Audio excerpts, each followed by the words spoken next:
प्यारे भक्तों, भगवान श्री हरि विष्णु को धन, ऐश्वर्य और समृद्धि का स्रोत माना गया है और उनकी कृपा से धन, सुख और सफलता की कभी कमी नहीं होती। यदि आप आर्थिक तंगी, कर्ज और धन की कमी से परेशान हैं, तो भगवान विष्णु का यह मंत्र आपके लिए चमत्कारी साबित हो जाएगा। इस मंत्र के नियमित 108 बार जाप करने से व्यापार और करियर में अपार उन्नति प्राप्त होने लगेगी। घर में स्थायी रूप से लक्ष्मी का वास होने लगेगा। सभी प्रकार की नकारात्मकता और आर्थिक बाधाएं समाप्त हो जाएंगी। जो भी भक्त सच्चे मन से विष्णु जी के इस मंत्र का जाप करता है, उसे अपने जीवन में धन और सफलता की कभी कमी नहीं आती है। इसलिए प्यारे भक्तों, इस मंत्र का जाप अवश्य करें। यह मंत्र बहुत ही चमत्कारी और अद्भुत मंत्र है। इस मंत्र का प्रभाव तुरंत ही दिखाई देने लगता है। इस मंत्र को आपको नियमित 108 बार जाप करना है। अगर आप भगवान विष्णु का आशीर्वाद प्राप्त करना चाहते हैं तो इस वीडियो को लाइक और चैनल को सब्सक्राइब जरूर कर दीजिए और कमेंट बॉक्स में जय विष्णु अवश्य लिख दीजिए। तो चलिए भक्तों, मंत्र का जाप करना प्रारंभ करते हैं। ओम नमो भगवते वासुदेवाय धनम मे देहि शीघ्रम्। ओम नमो भगवते वासुदेवाय धनम मे देहि शीघ्रम्। ओम नमो भगवते वासुदेवाय धनम मे देहि शीघ्रम्। ओम नमो भगवते वासुदेवाय धनम मे देहि शीघ्रम्। ओम नमो भगवते वासुदेवाय धनम मे देहि शीघ्रम्। ओम नमो भगवते वासुदेवाय धनम मे देहि शीघ्रम्।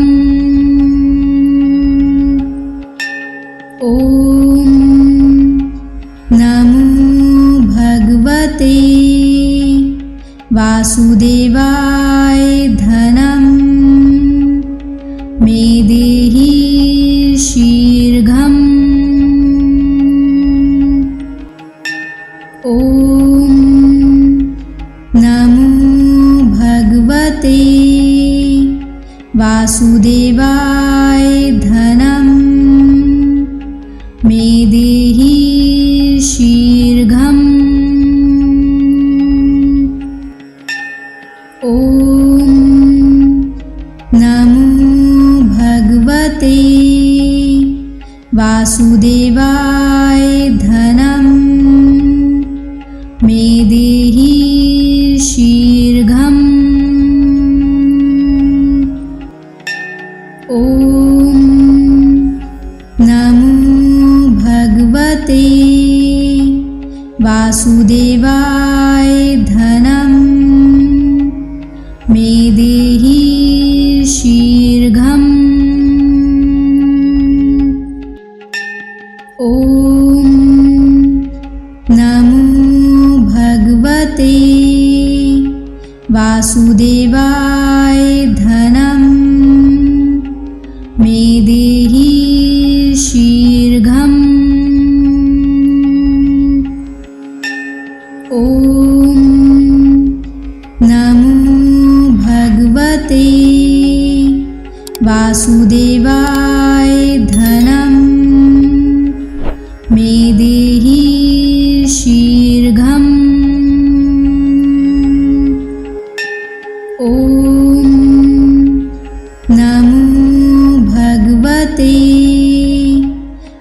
वासुदेवाय धनं मे देहि शीघ्रम्।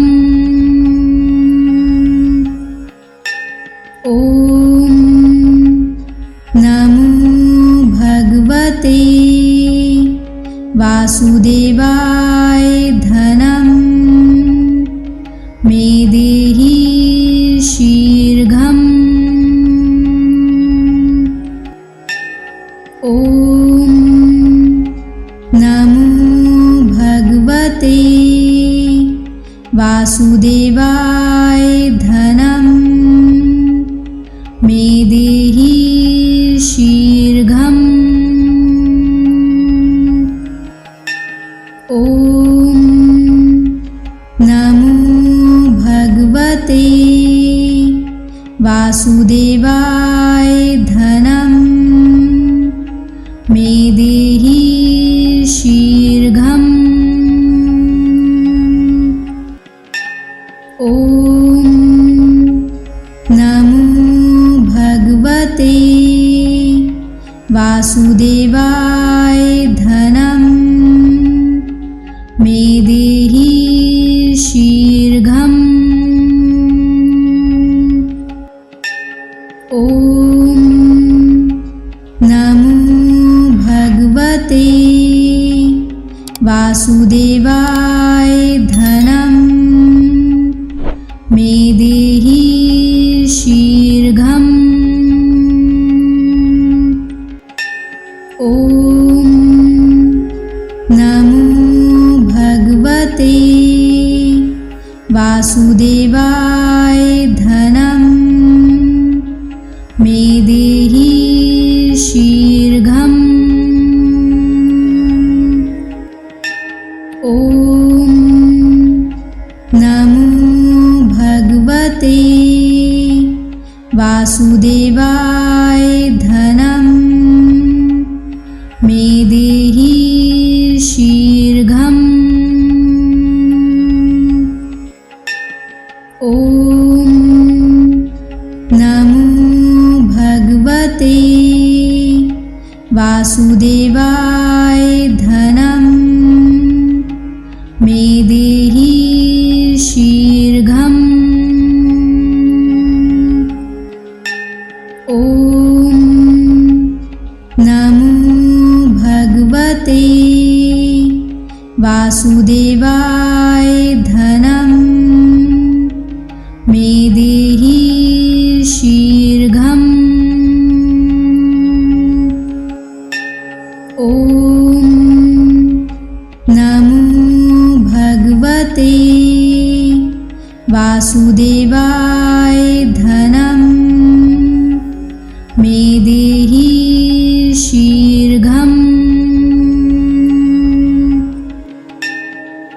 ॐ नमो भगवते वासुदेवाय धनं मे देहि शीघ्रम्। ॐ नमो भगवते वासुदेवाय धनं मे देहि शीघ्रम्। ॐ नमो भगवते वासुदेवाय धनं मे देहि शीघ्रम्। ॐ नमो भगवते वासुदेवाय धनं मे देहि शीघ्रम्। ॐ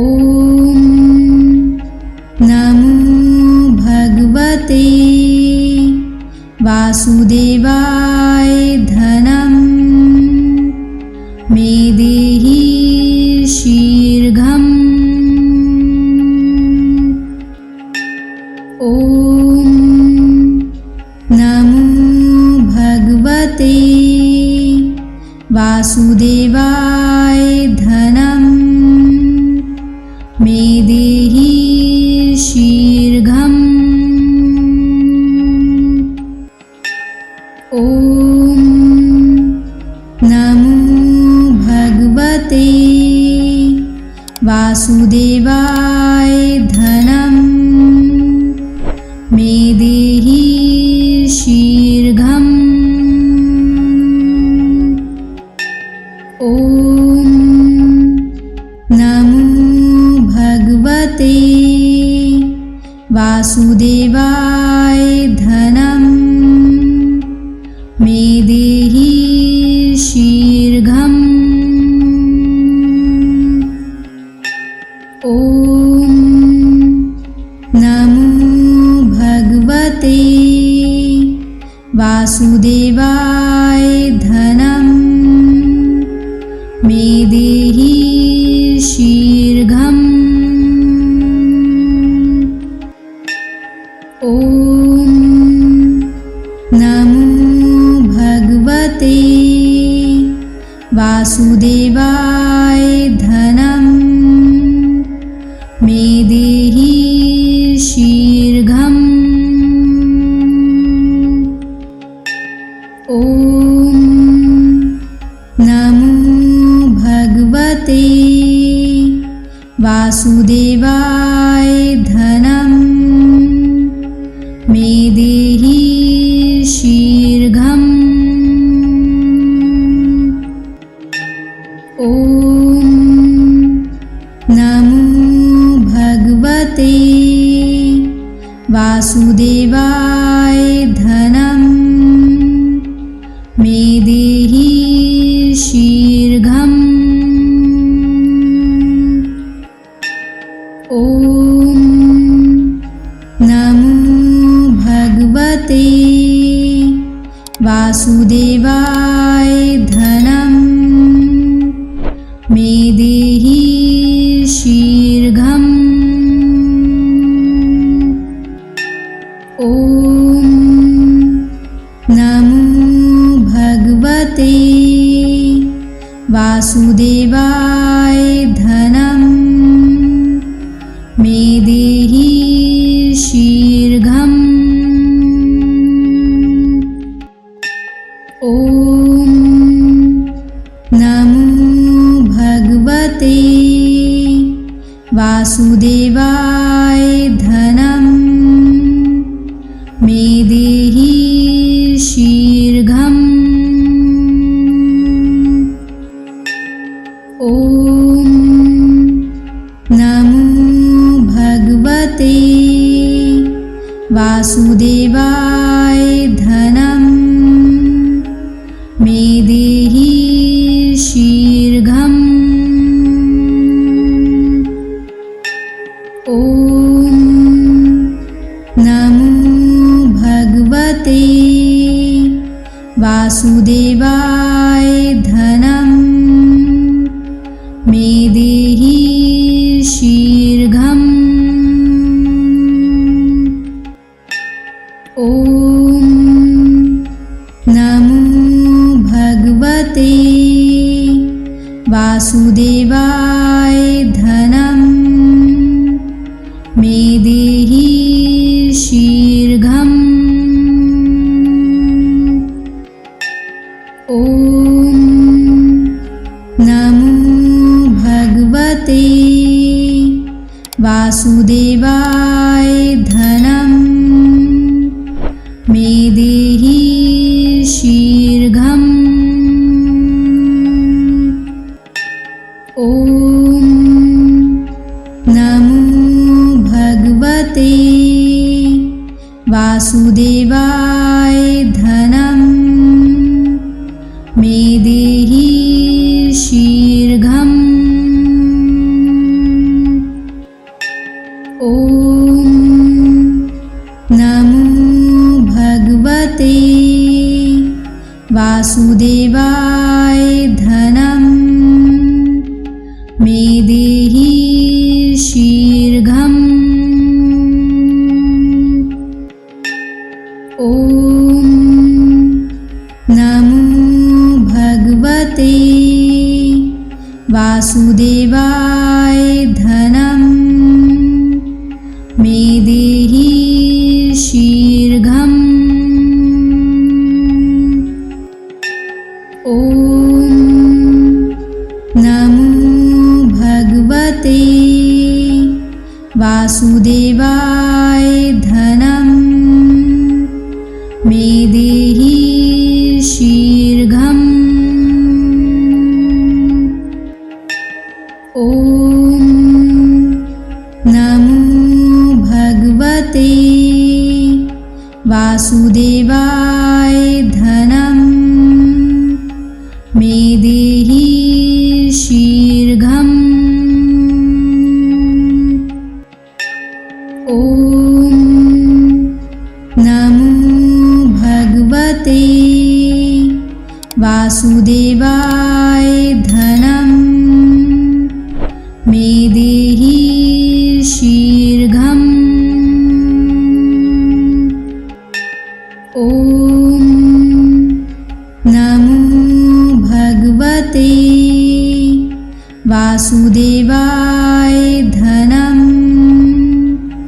मे देहि शीघ्रम्। ॐ नमो भगवते वासुदेवाय धनं मे देहि शीघ्रम्। ॐ नमो भगवते वासुदेवाय धनं मे देहि शीघ्रम्। ॐ नमो भगवते वासुदेवाय धनं मे देहि शीघ्रम्। ॐ नमो भगवते वासुदेवाय धनं मे देहि शीघ्रम्। ॐ नमो भगवते वासुदेवाय धनं मे देहि शीघ्रम्। ॐ नमो भगवते वासुदेवाय धनं मे देहि शीघ्रम्। ॐ नमो भगवते वासुदेवाय धनं मे देहि शीघ्रम्।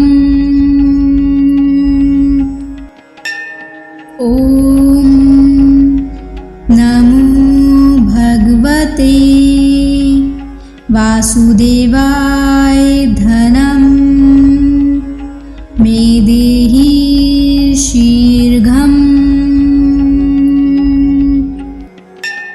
ॐ नमो भगवते वासुदेवाय धनं मे देहि शीघ्रम्। ॐ नमो भगवते वासुदेवाय धनं मे देहि शीघ्रम्। ॐ नमो भगवते वासुदेवाय धनं मे देहि शीघ्रम्।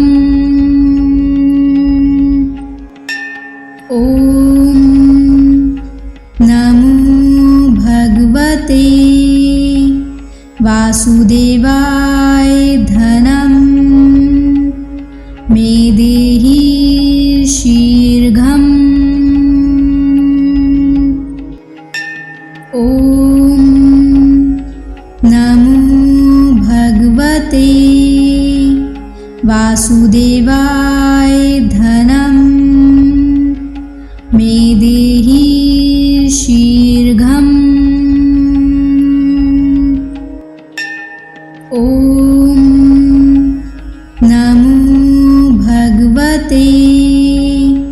वासुदेवाय धनं मे देहि शीघ्रम्। ॐ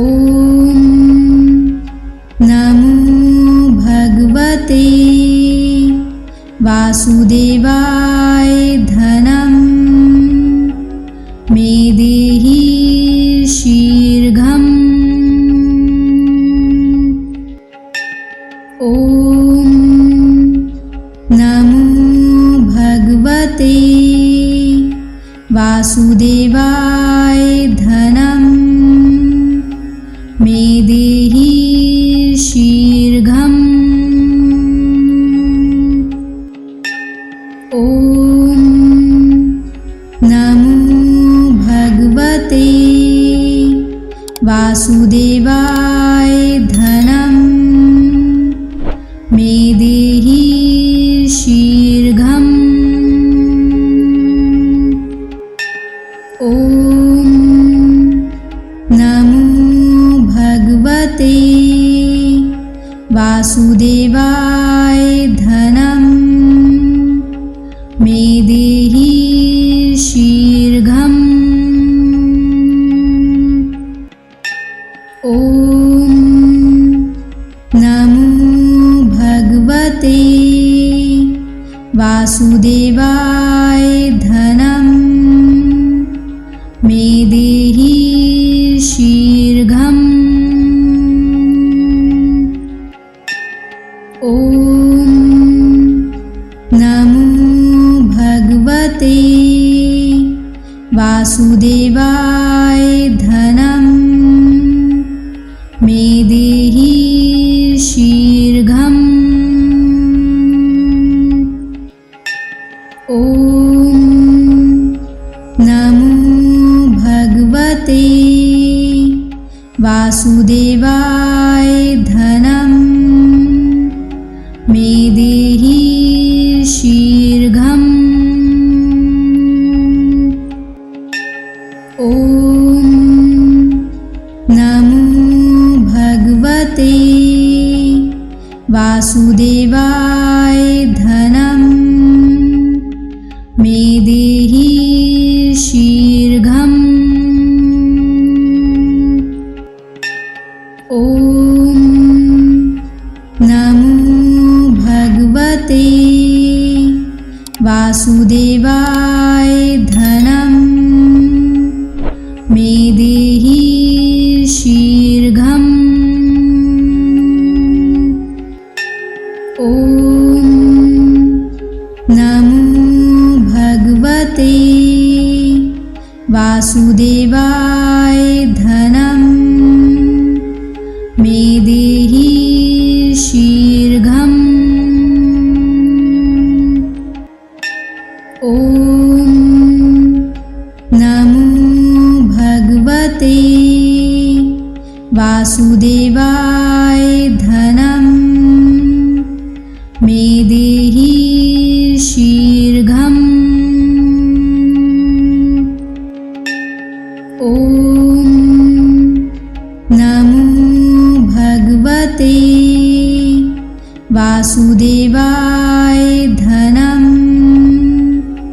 मे देहि शीघ्रम्। ॐ नमो भगवते वासुदेवाय धनं मे देहि शीघ्रम्। ॐ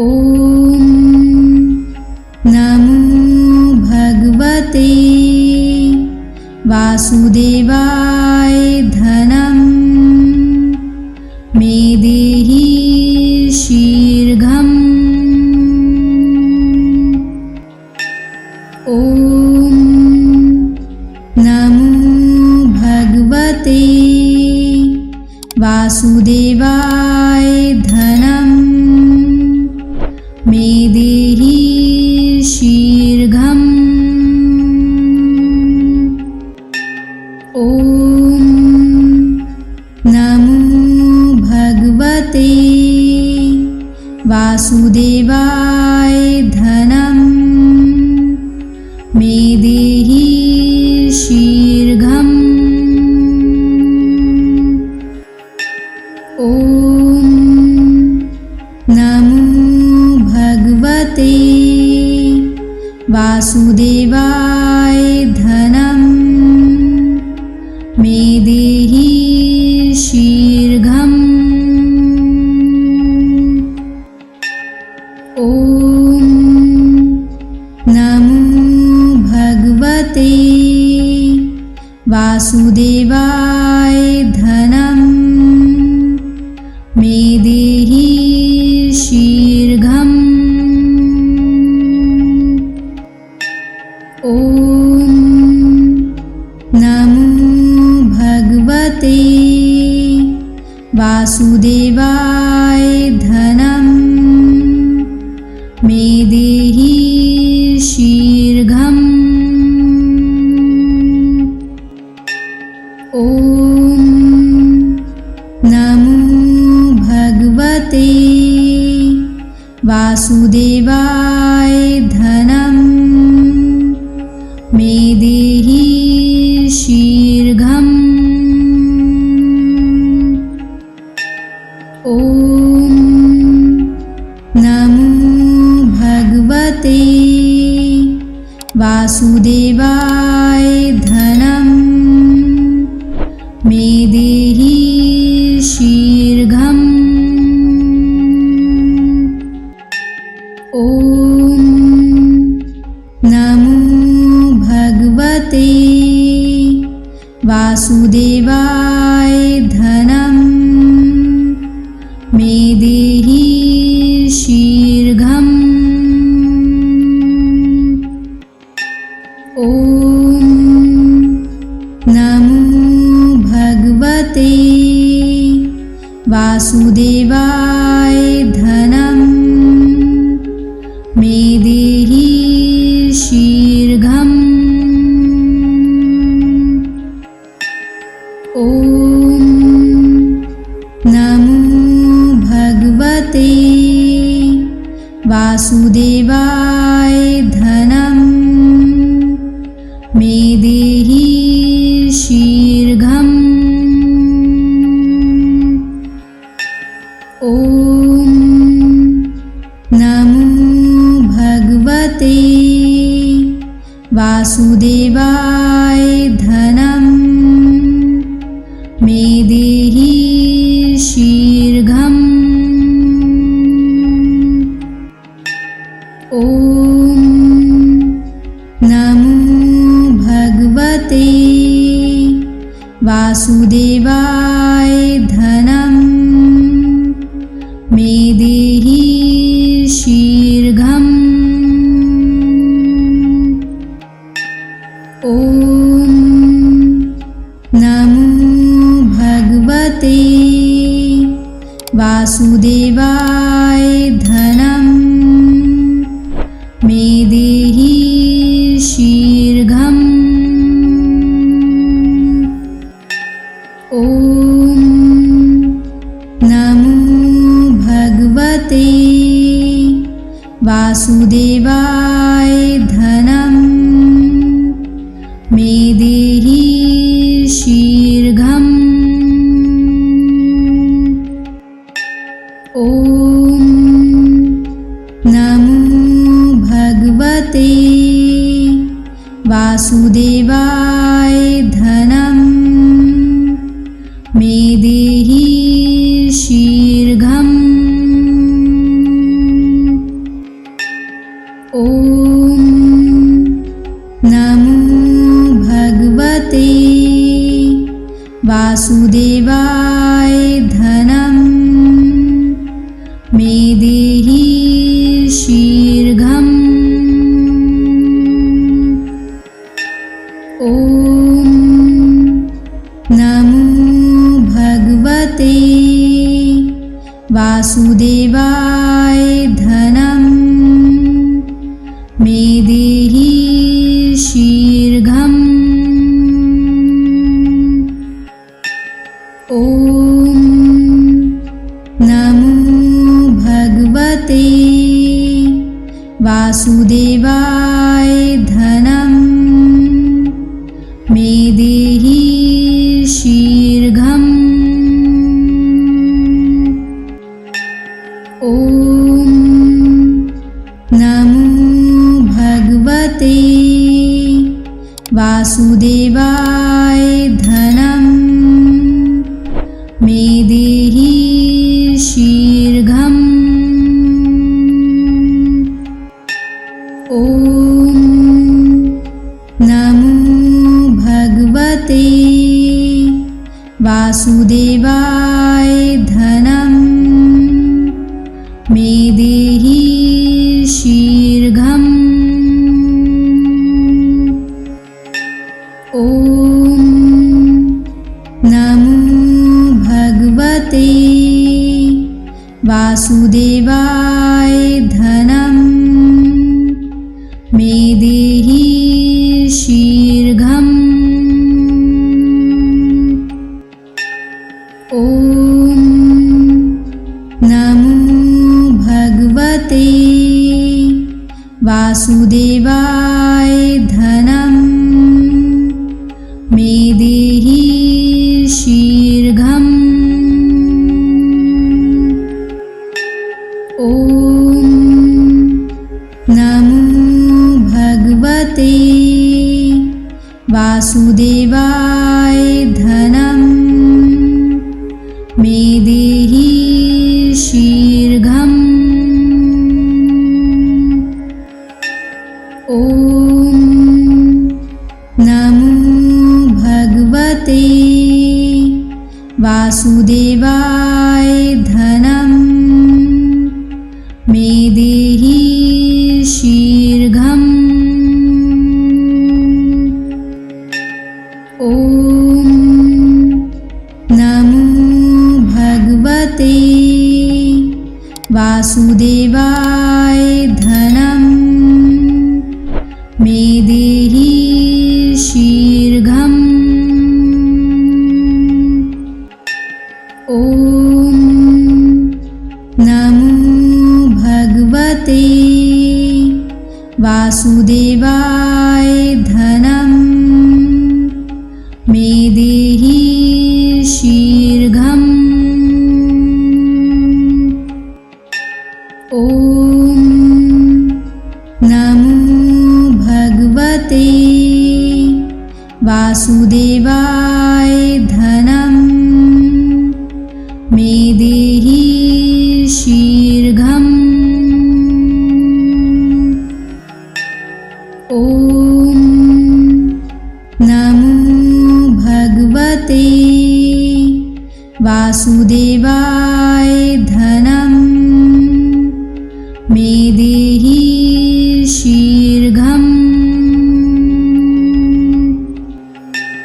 ॐ नमो भगवते वासुदेवाय धनं मे देहि शीघ्रम्। ॐ नमो भगवते वासुदेवाय धनं मे देहि शीघ्रम्। ॐ नमो भगवते वासुदेवाय धनं